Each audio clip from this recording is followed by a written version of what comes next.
Depuis les années 1980, tout le monde chante à tue-tête les paroles de cette chanteuse brune qui se fait appeler Lio. Mais au fait, pourquoi l'artiste, de son vrai nom Wanda Maria Ribeiro Furtado Tavares de Vasconcelos, a-t-elle choisi ce pseudo? Encore adolescente, elle fait une entrée fracassante dans l'industrie musicale avec le titre « Banana Split », sorti en 1979.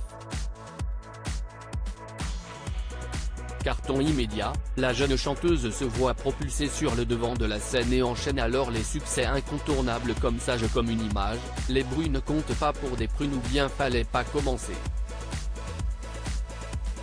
Avec des paroles parfois à double sens et des rythmes toujours entraînants, elle s'impose comme l'une des chanteuses françaises les plus populaires. Si les trois lettres de son nom de scène peuvent d'abord faire penser à l'abréviation d'un prénom, l'origine de son pseudonyme est bien plus surprenante. À l'image d'une héroïne de bande dessinée, la chanteuse née Wanda Maria Ribeiro Furtado Tavares de Vasconcelos est encore inconnue au milieu des années 1970.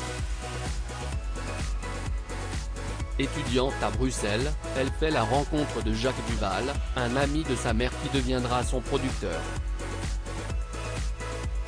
Convaincu que la jeune femme a l'étoffe d'une vedette, il lui écrit le morceau Banana Split. Afin de lancer sa carrière, la chanteuse en devenir décide de se renommer Lio, un surnom directement inspiré d'un personnage de la bande dessinée intitulée Barbarella.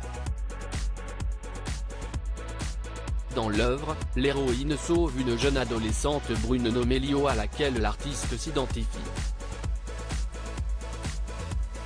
J'ai choisi Lio car je trouvais qu'il y avait beaucoup de ressemblances entre la Wanda que j'étais et ce personnage, cette adolescente émotive qui collectionne des images pour se protéger des méchants.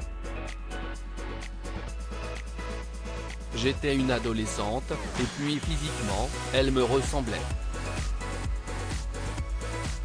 C'était très évident pour moi, confie la chanteuse au podcast Transmission produit par Arte. Pour celle qui semble aussi inclassable qu'insoumise, rien de tel qu'une héroïne de bande dessinée pour la représenter.